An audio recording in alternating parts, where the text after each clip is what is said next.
And you're very welcome along to Off the Brawl on Off the Ball after a small summer hiatus. Andy Lee, long time no see. I'm back. How are you? Yeah, I'm feeling good. I enjoyed the rest. It does feel like the boxing calendar's getting a lot more extended. You used to, There's this season. You used to get it's like... never seasonal for me. I think there was like a gentleman's agreement between the English promoters anyway. I was like, yeah, definitely. We'll take June and July off. It's an English thing, yeah. In America, it's all year round. So I never really got into the seasonal. They tend to like slate their stuff in between big college and NFL and NBA, so like the summer would normally be quiet for them anyway, but it's good to be back. It's good to have Phil back. Oh yeah. It's great to see you, Phil. When was the last time I was in with you? I think we were getting ready for Dillian White. Yes. Oscar Rivas. I was going to ask you, so a lot happened when you were away. What's the most surprising news when you came home? You were like, that happened? So obviously, Jason Quigley was beaten when you were away. Actually, I was on the way to the airport watching that. Oh, right. So I had the app on my phone. I was able to watch it. And I was on the air coach with my wife. She's like, what are you watching? I was like, it's Jason Quigley. It's, remember, because my wife is from Achill. I was like, remember the guy that came to Achill a few years ago and spoke so brilliantly in front of the room? That's him there. And so how's he doing? I was like, he started well, but I actually think he's going to lose this fight. You could see after a few rounds that it was going against him. So that's when I left. And then I think I was still, so the White Rivas was on that weekend. I still haven't watched it back, but there was obviously a big fallout from that one. Yeah, still hasn't been cleared up actually. That's dedication, Andy. Even on his holidays, he's going watching fights in the taxi. That's the dedication I like. We expect nothing less than Off the Brawl. High standards. Yeah, absolutely. So to be honest, I would have gone somewhere to try and watch White and Rivas, but what's the latest on Dillian White now? Because it's been a few conflicting things going around, hasn't he? Yeah, so this kind of went quiet for a while. The thing about the B sample, like that gets thrown around a lot, but the B sample is the same substance, it's the same test, so they hardly ever come back with a different outcome. I think it's a legal case he's involved in now, and the hearing is going to be in the autumn time, October, November, so it's going to rumble on. But as you said, it has gone quite quiet, which is ideal for him and for Matchroom really, but it's going to be interesting to see how it plays out. What else did I miss? Pacquiao. Frampton and the ornament. I was... It's been a bizarre few weeks. I was back for that, yeah. I was back for that. Frampton seemingly and Conlon fighting on the same card, the Terence Crawford return. Would be a fantastic bill, yeah. Yeah, and steps up in class for both of them, Frampton relative to who he was going to fight, and then Conlon. They're talking about Isaac Dogbo for Conlon. What do you think of that? I think it's a tough fight, tough fight, yeah. It's elite. And a step down in weight too, so two things to do with it. Which you've been talking about for a while. Yeah, I think he's skilled enough to handle it, but it will be, compared to what he has fought, it will be a big jump, but not one he's not incapable of doing, yeah. You were back for that card as well, weren't you, Phil? Michael Conlon's return? Just back. I got back late Friday night, and I had kind of toyed with going there, but I was out west actually. We could have collected you at the airport on the way. That would have been a sign for me. I always wanted to be one of those people. But it looked like a great night. It was a good night, yeah. It was good. Yeah. It was raining, wasn't it? Kind of towards the end for Conlon's fight, yeah, but it was kind of a cool evening, wasn't it, anyway? But there was a great card stacked, like from first fight to the last fight they're all entertaining. Yeah, and since we were last on, Luke Keeler has signed to fight Conor McGregor, and then that fight's already off, so... his performance never really brilliant, undercut. Yeah. So, like, all the talk is Andrea on St. Patrick's weekend, and that would be amazing, so let's fingers crossed for Luke. Speaking of Luke, we'll get to Luke Campbell and Lomachenko this weekend. That's the only show in town, really. But should look back at the weekend that was on a strange card in Russia, but a good main event, and Anthony Yarde, we talk about levels all the time, and he jumped up a series of levels. He was going from League One level to Champions League almost, and he held his own without really threatening the case until that incredible 8th round. What do you think, Andy? Top line thoughts on the whole thing? I thought it was a remarkable achievement for him to go in there and compete, considering he's had 12 amateur fights, and up to that point 18 pro fights, and to go in there and be in the fight and compete. And I think people were impressed with the 8th round, but the 7th round as well. He really started that kind of shift in momentum. He landed the body shots in the 7th. Just started walking forward. Why did it take so long? For him? Yeah. Because he's, for all of these reasons, inexperienced, never competed against anybody or anybody on that level. And he's actually learning as he's fighting.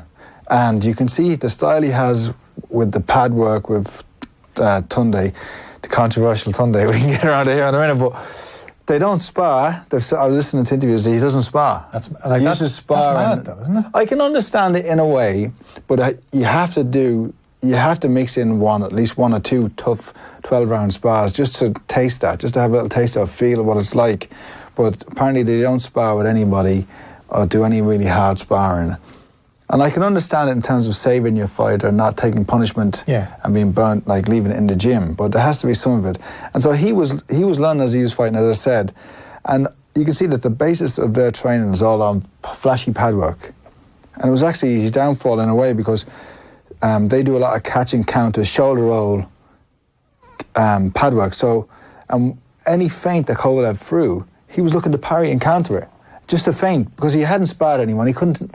Those instincts you build up from sparring, where you can see the difference between a feint and actually what's coming at you. There's only a split second in the difference, but you build them up in sparring. So he was picking he was trying to catch every feint and leave himself completely open.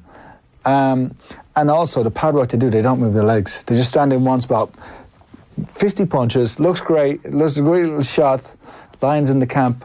But they don't move the legs. And you could see he couldn't move his legs and punch at the same time. So you had to be set, be plot. And all Kovalev did was box him like an amateur and just use straight punches more so than... and break him down, you know. But he started from his own, whatever it is, I would say from his own desire, his own instincts, he started to learn as he was in the fight. And I think it was round 6 or 5 or 6, he started to walk forward and just started to take his head, move his head as he walked forward, and then punch when he got close to him. And it's round 7 to the body, and he nearly got him in round 8.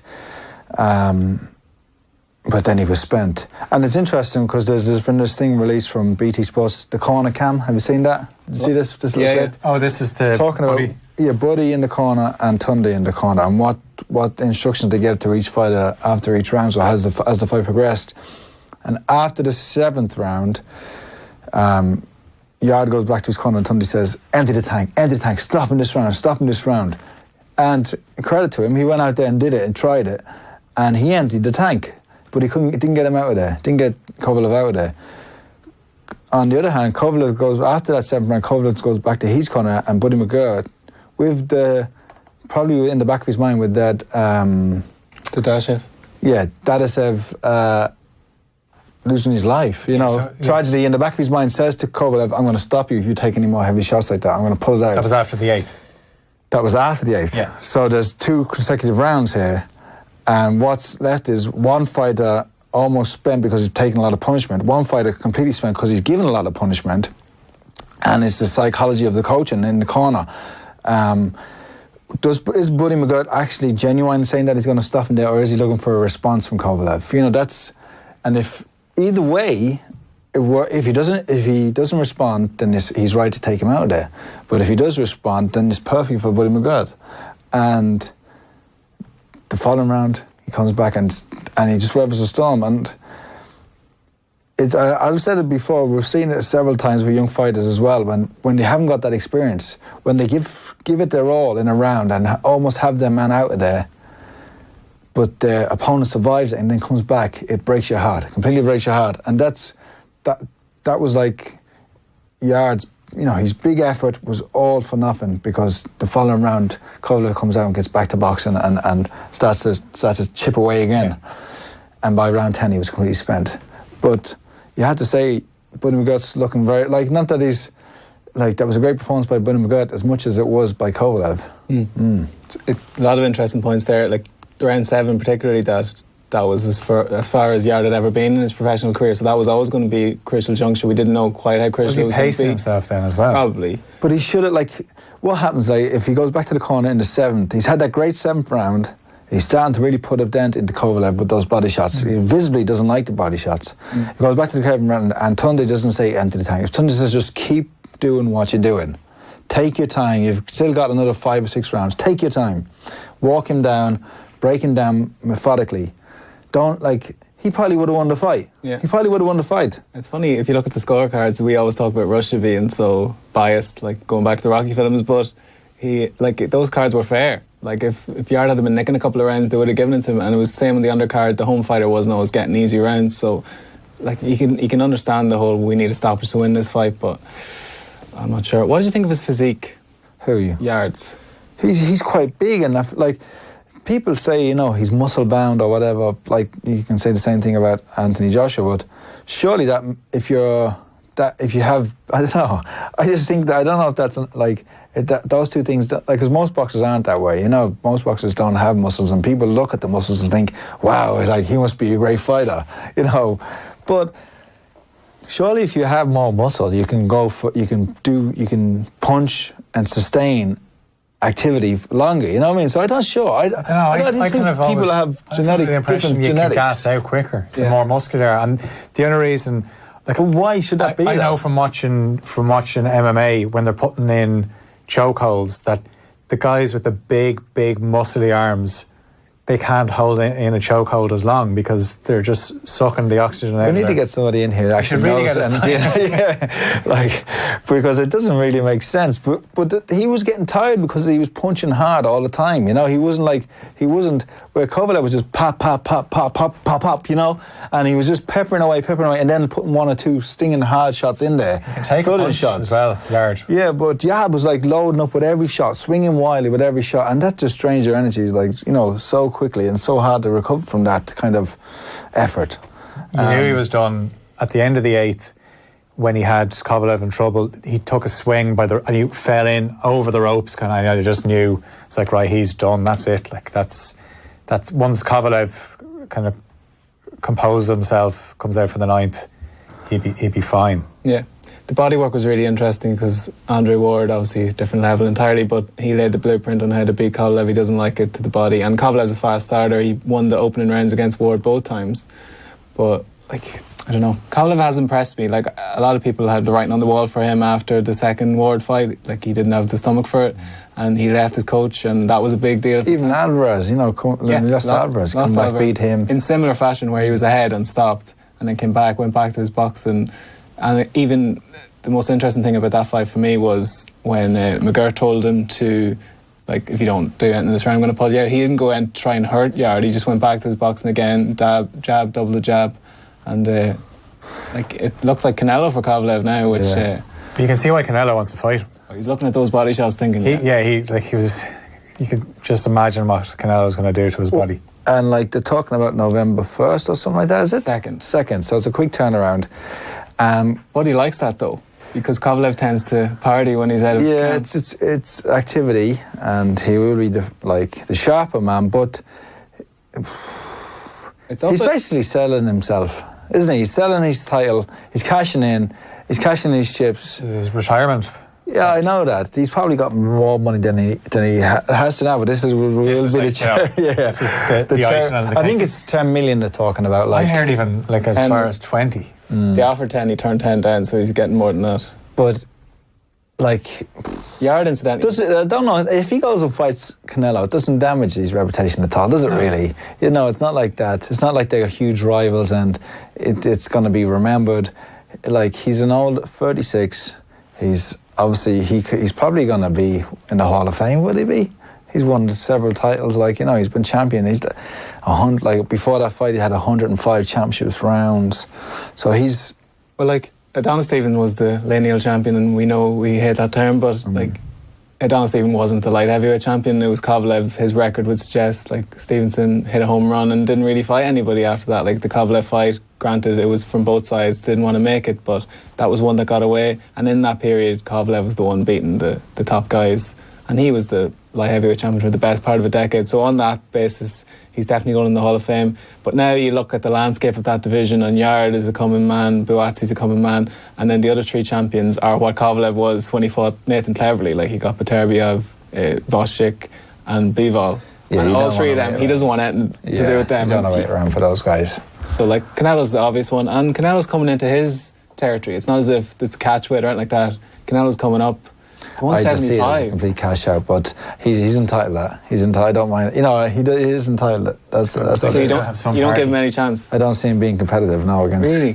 No, especially with his straight punching style, quite slow, and doesn't like body shots. Big puncher though. He's a sudden heavy puncher, yeah. But Canelo will just simply walk him down, slip, inside, bop. At what point does that become just ridiculous, though? If Canelo moves up to light heavyweight and just bosses the light heavyweight of this era. I know, but it's picking. Like, would he do it against those 3 guys who you mentioned earlier? No. Fair. So it's the right time. It's the right person at the right time. And what do we think of Yarde's potential now? Did we learn much? Interesting, isn't it? Yeah, like you mentioned those other light heavyweight champions. Like he's gonna have to. This was the guy to get, and he just, I don't know. He took his time in that 8th round. And can sustain that till around, by round 11, he definitely might have had Kovalev out of there. Now it's going to be an uphill battle. It's going to be tough. Tunde's getting a lot of stick. Do you think Yarde should look elsewhere? I actually like his positivity. I like his confidence, but he is a bluffer. I think he is a bluffer. Like he mentioned, he's like I listened to him on the Bunce and Costello podcast. You listened to that interview he did? No. Just out of interest, I'd recommend people have a listen to it. But he's talking about he was working with different fighters, and then he went away and he read so much literature and studied. He was writing and reading every day, and he came up with this system, and it's a 9-step system, and he calls it whatever, System 9 or something like that. But he never actually elaborates on what the system is or how. Maybe he's keeping it for himself, but. Yeah, you have to give him like you said, he took a kid from a bare novice and took him to a world title challenge, one that he almost won. So I don't know if it's warranted, all that stick. No. But it's just that his personality doesn't, when you're shouting off like that. It's like reminiscent of Chris Eubank, and yet he doesn't have the pedigree to back it up almost. Yeah. I think people, and he did call out a lot of people, like some Matt Macklin and Carl Frampton, he was just giving them needless stick online. So, but they were giving it to him, and he doesn't care. And what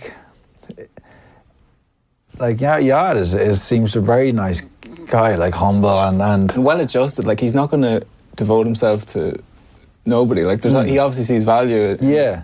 So look. It's his. I don't mind that Tunde actually. But will he have learned enough from that fight at the weekend to beat any of the other 3 champions, or even I know Josh Boazzi is fighting this weekend.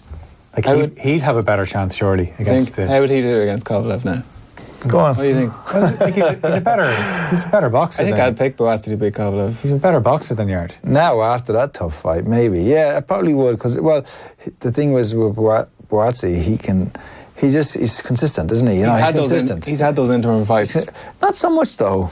I wouldn't say that. Who's his best opponent? Well, Conway. Yarde's last opponent was Travis Reeves, and as much as I love Travis Reeves, he's not preparation for Kovalev.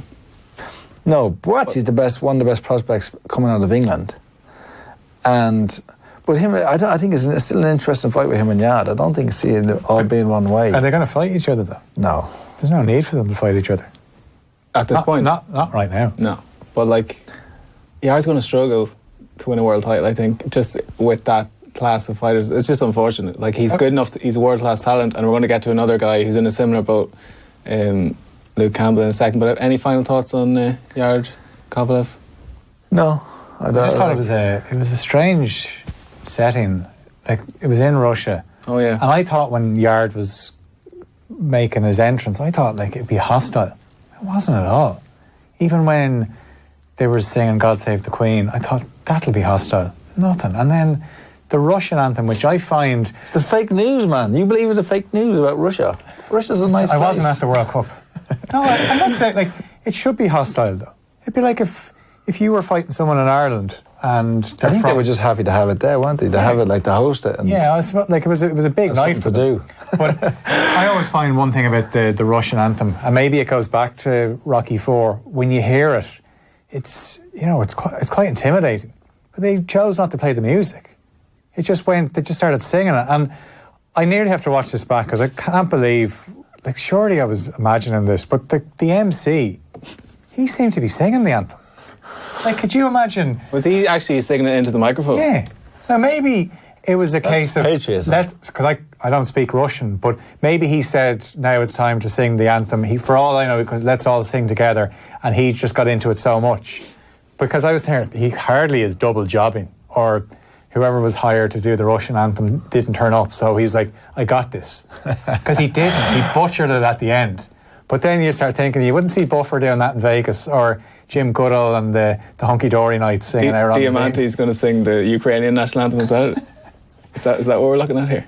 Maybe, yeah. But that was just one little quirk of it. But you get those things in places where they're not used to hosting boxing. But it adds to the colour, doesn't it? They put on a good show, though. Like the fireworks were. Yeah, another fight where it's like when it was made, I'm like, that's not going to happen, and it has happened. Like Fury Wilder, I was like, that's not going to happen, and it did. But apparently, like this is like a side script to it, that Yarde was offered step aside money by Canelo. $1 million. Yeah, was it $1 million? £1 million. Someone said he got offered the same money as he was going to get for the fight. So maybe it is $1 million. But so who's in the right here? Like, what was the right move? Was it to go and fight? Well, his stock has risen, but it was a punishing fight. He was in the fight for 60 seconds. I wouldn't say the punishment he took in the fight would have any lasting effect. It was more exhaustion, wasn't it? Yeah, like, it was a jab that knocked him over. Yeah, it was exhausting. Gust of wind nearly would have knocked him over. He was that knackered at the end. But he'll get another big fight out of that performance, though. He's going to have to rebuild, I think. Learn a few things. But he would have learned a lot from the fight, but like, where does he go? Who do you match him with? Again, he hasn't even done British level yet. Yeah. Do you know what I mean? Like Jose Burton, these kind of guys, he hasn't even fought them. Frank Buglioni, a couple of years ago, he's gone now, but like those are the kind of guys he was being matched with. Those wouldn't be bad fights for him as well, to come back and prove he's a level above before going again. He needs to just keep busy, because he probably hasn't been quite a bit of sparring. Yeah. Speaking of unusual sparring techniques, and we'll get into the thing that everyone wants us to talk about, Lomachenko, Campbell, and Campbell was speaking to GQ, and I was telling Joe Malloy about this, he didn't believe me, but Campbell said he's been sparring 3 people at once for this fight, so what do you think of that, Andy? It's interesting. Is that true? Is he just bullshitting? I'd say he's probably done it. Like, he's got some good sparring partners there. Josh Taylor. Who else was in the camp with him? There was a couple of notable guys there who were sparring him. Josh Taylor's definitely the one that's been flagged up. Yeah. Like, in terms of southpaw sparring in Britain, that's as good as you're going to get, isn't it? Yeah, it is. It's still a different style from what he's facing, but the only similarities is the stance, you know. And that's the problem with anyone fighting Lomachenko, is who do you get to spar to kind of mimic what he does? Because if you could mimic it, you'd do it yourself, you know. That would be your style. I think if this is true, I'm just like guessing, but I presume it's like they're like positioned around the ring, and every time he turns there's a new threat, you know, that kind of way, where like Lomachenko, you're trying to set yourself and he just leaps into a different. You have a different. Say that he fought like there's 3 lads in the ring at once. I don't think it's like WWE where they're like the 3 of them are attacking him at one time. But I think he just means 3. Like, do 1 round, in comes the next. No, that's standard. But this, like, if you read the article, he means like 3 lads in the ring at the same time. It's like a battle royale. Yeah, it would be an interesting thing to do, though. What's the most unorthodox thing you've done in training? Anything like that? Nah. Anything where old school, where Adam or Manny said to you, "We're going to do this," and you were like, seems a bit strange. No, nothing off the top of my head. I would have to think about it. I'll come back to it, but nothing off the top of my head, no. Yeah, it's funny, like, we talked about light touch training there with Tundi, but like Lomachenko doesn't really put himself through the ringer in camp. Yeah. He's fought so much, and his dad basically says, listen, get yourself in good cardiovascular condition here. We'll do a little bit of pads, but you don't have to be sparring. Like, who's he going to spar that's going to show him anything different? Like, he's boxed everybody, so... Yeah, and that's towards the end of my career, I would only have light sparring because you've proven how tough you are, you know? I would do maybe 1 or 2 12-rounders just to get there, just to go through the motions of it. But, light sparring towards the end, but like, I would only recommend that for someone who's been through it all. Yeah, that kind of boy, not... off the bat. You'd learned from your sparring already. Yeah, and it's the same with Lomachenko. Like, how many amateur fights did he have? Over 300 or something? Yeah. And it is an interesting fight still, even though Campbell is an underdog. With his style, being so much taller and longer, he will hold up. I think he'll hold up for a few rounds at least. He might see round 8 or 9 before you start to see him getting broken down. He might surprise us, you know. You never know, because he is very tall. He kind of has that style where he's a big, tall southpaw, and he'll just revert back to his amateur days where he'll use his legs. He's a stiff puncher, so he'll keep Lomachenko off balance. And this is probably like a test of really how good Lomachenko is, because this is not a guy who's going to sit in front of him. It's not a guy who's going to be at his same height, reach level. Like, the size difference is when you see them face to face, it's striking. Like, he's 3 inches taller, and it looks more, and 6-inch reach advantage. So that's big. I don't know. It is an interesting one. Like, is there any chance that Lomachenko, like, he's not going to get complacent? He doesn't seem to do No, it. I think so. I don't think he seems to be well switched on for this one. I heard Shane McGuigan speaking about it, that he's starting to break down physically a little bit, Lomachenko. Like, he's picking up injuries. Which is always going to happen. Like, it's always, you just have to hope that you're getting him at the right time. That's what they have to hope for, you know? Yeah. But Campbell isn't like, he's not the youngest, and he's had a he had a long amateur career. He's been around a long time, and he's had a tough pro career too. So it's not like he's a young, fresh guy coming into this either. Like, and you talk to, like, he's been unfortunate not to have like, he's probably good enough to win a world title, but has always faced really good opposition at that level.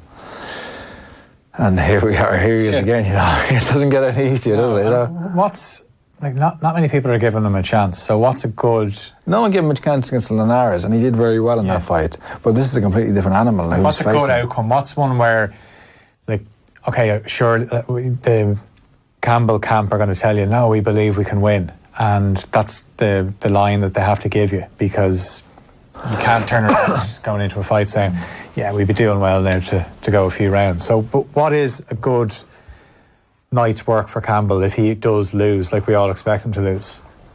Is it to go to 8 or 9? I think he'd be at least trying to win. Like, I think he'd go the distance. Go the distance. Go the distance is a victory, a model victory, I think. Yeah. I think at home he's going to be... I think he's got a good chance at that, because Lomachenko's not a one big puncher, you know. He's not. He'll pepper, and he'll find a hole. Like, he tends to just break your heart. So, like, whether Campbell can resist that and just dust himself down after each round, where you go back to your corner thinking, I've just got slapped around for 3 minutes, and I need to make sure it doesn't happen again. I was watching The Gloves Are Off, which was slightly different this time because Lomachenko wouldn't be the most forthcoming English speaker, so they did, instead it was like a round table discussion similar to what you did with the middleweight boys. That was, I don't know, I didn't even watch that thing. No, I didn't watch. Right, I'll just sum it up for you. Who was in there? David Hay, Malinaji, Bellew, Crouch. And all four were asked, if you were with Campbell, what would you tell him to do? And none of them could agree. Like, they all had different things. Jump on him early, box late, like, stay off, very low volume. So what, like, if you were in his corner and you're getting into coaching now, Andy, he has to, like, Jacobs against Golovkin, I would say look at how Jacobs fought, and that was be mobile, keep your hands tight, move, and pick your spots, and wait for him to slow down as well, because he will feel the pace eventually as well. And come, like, I don't know, high volume punching. Try and steal the rounds at the end. If he can keep it low volume, like, for the first, 2.5 minutes of the round, then come on strong at the end of the round for the last 30 seconds. Try and steal the rounds. Try and frustrate him as well. Make it a boring fight. That it's not a sensational fight. That Lomachenko is going to want to impress and emulate Yusk and be, a sensational guy from the Ukraine.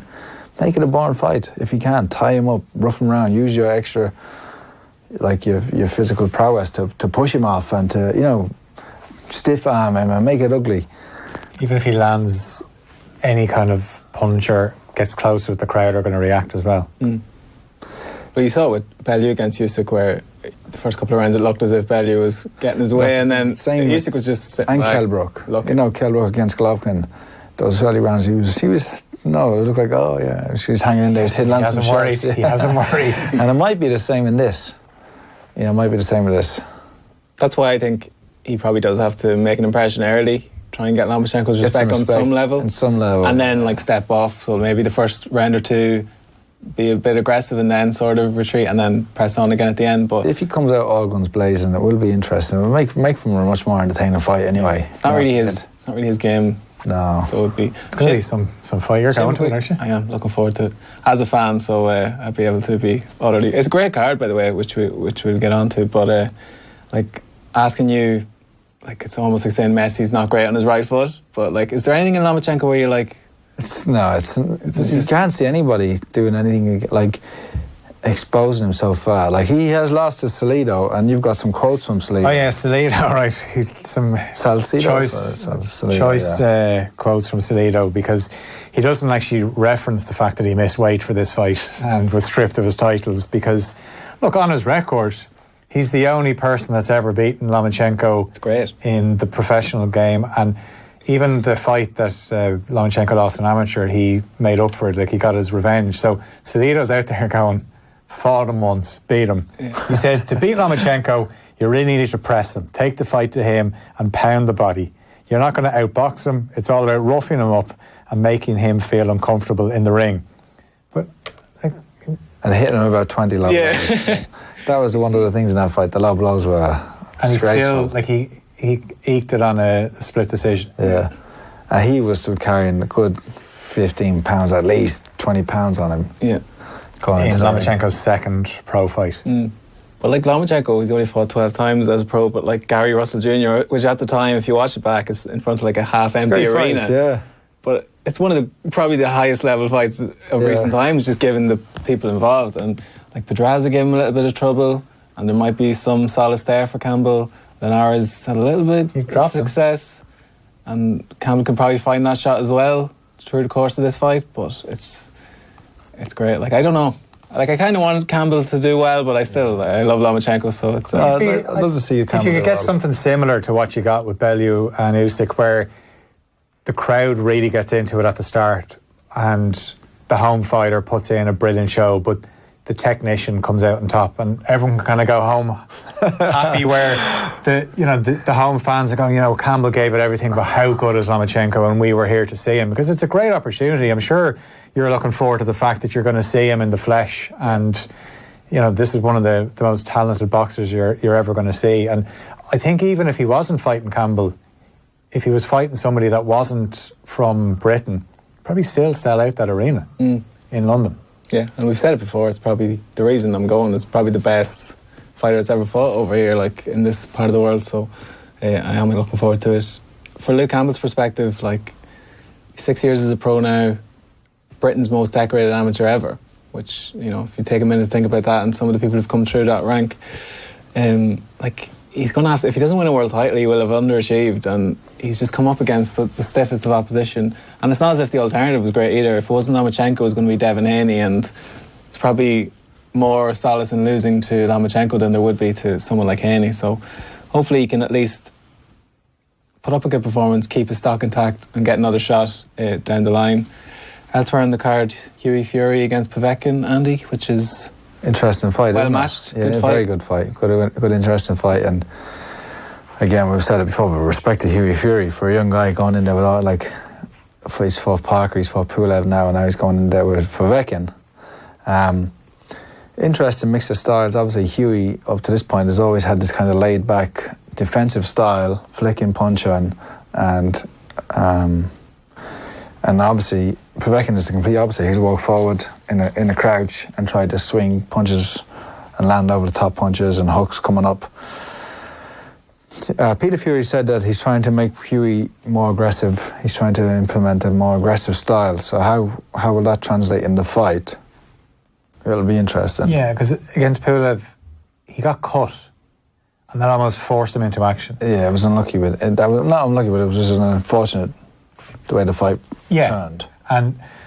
But it almost, like, often a fighter gets a cut and they think this could get stopped, they need to get my skates on. But that would be my frustration of watching Hughie Fury at times, where you think this guy's got some talent, like, he's still so young and he's fighting some of the best, and I don't think he's shown his best yet. But no.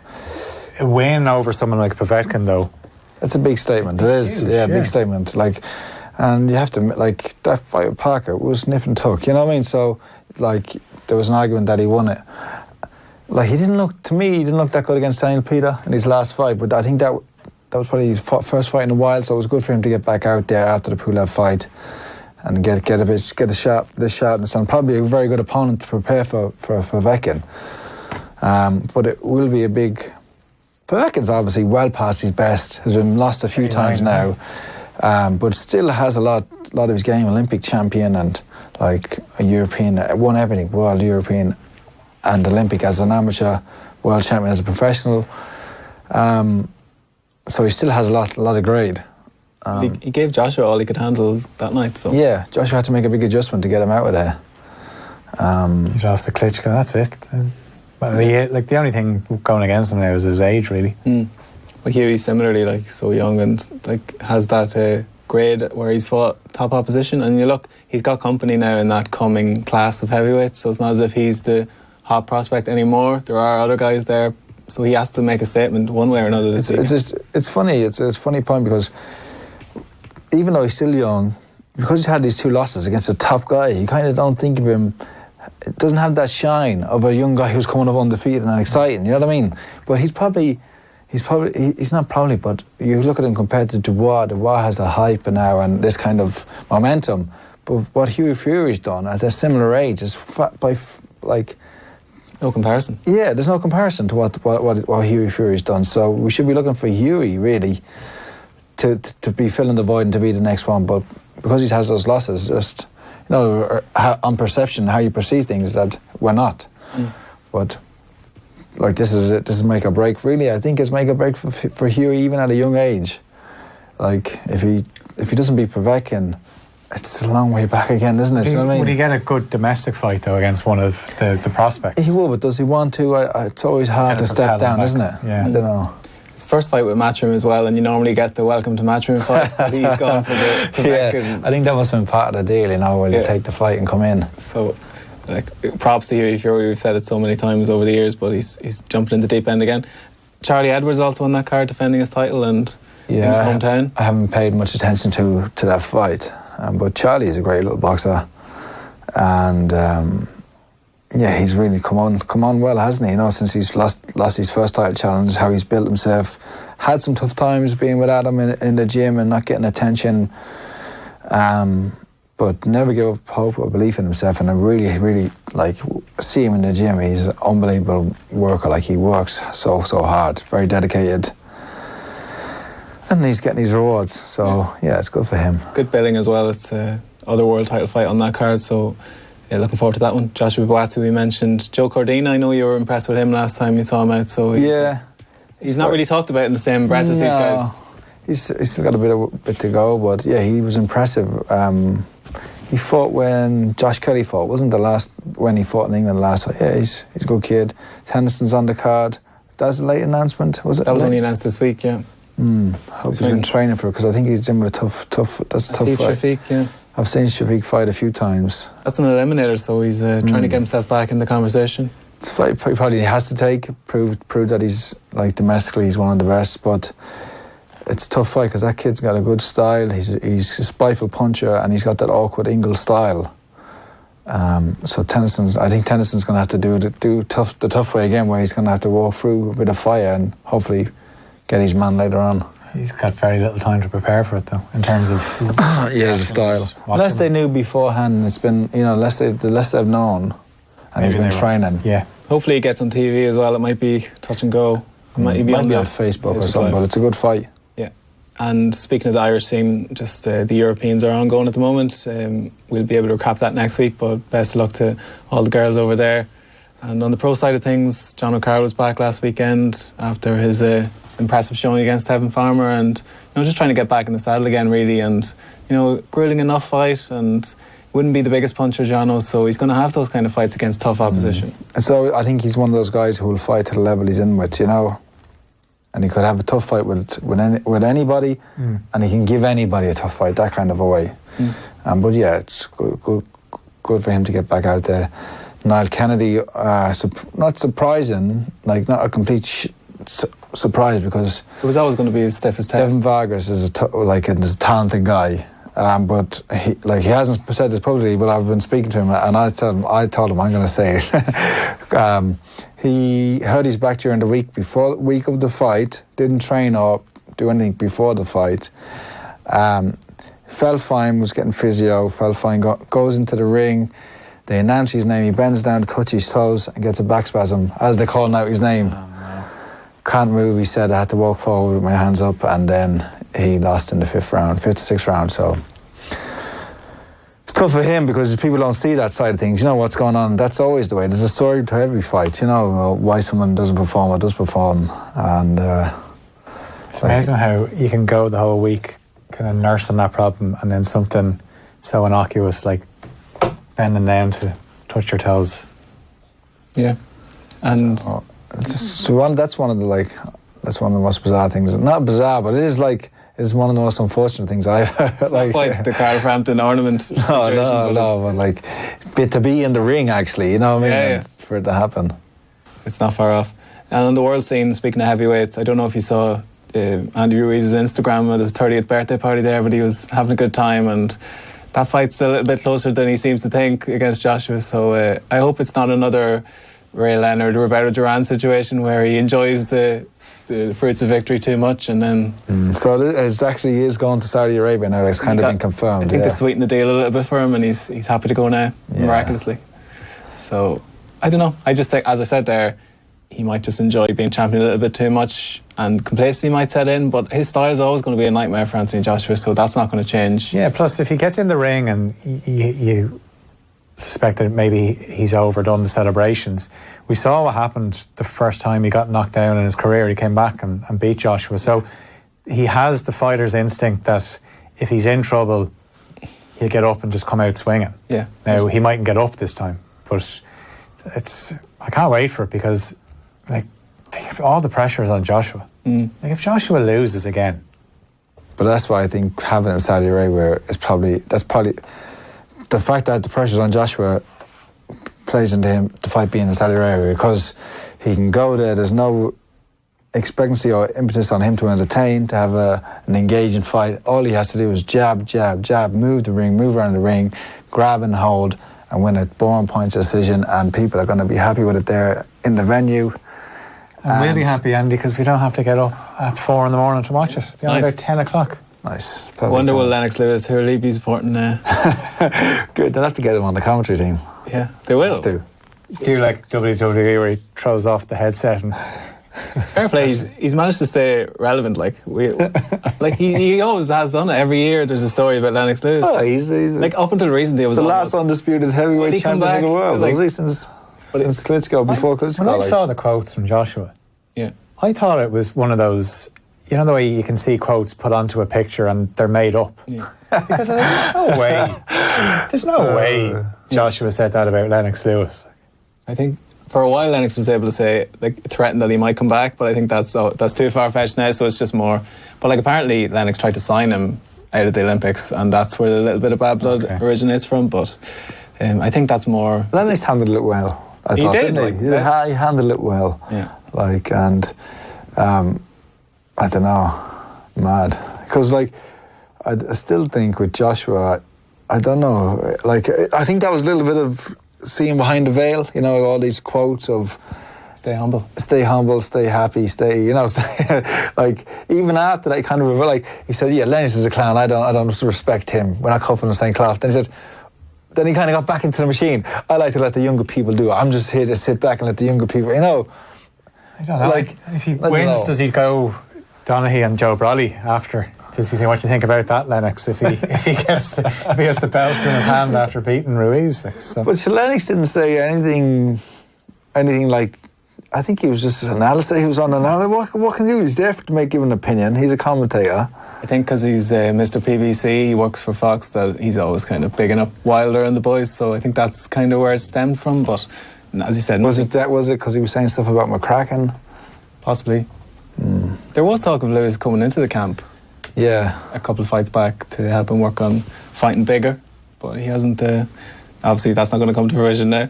We're a bit tight on time here, but last bit of news, and Luke Campbell mentioned it when he was in, that Derevyanchenko is set for the IBF title, and it's a more competitive fight than it would have been. So what on the undercard? Yeah.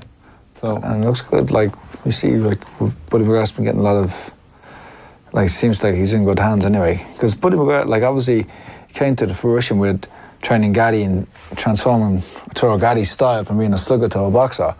But then he said he's had a few hit and misses since then. That was a long time ago, and it's kind of been.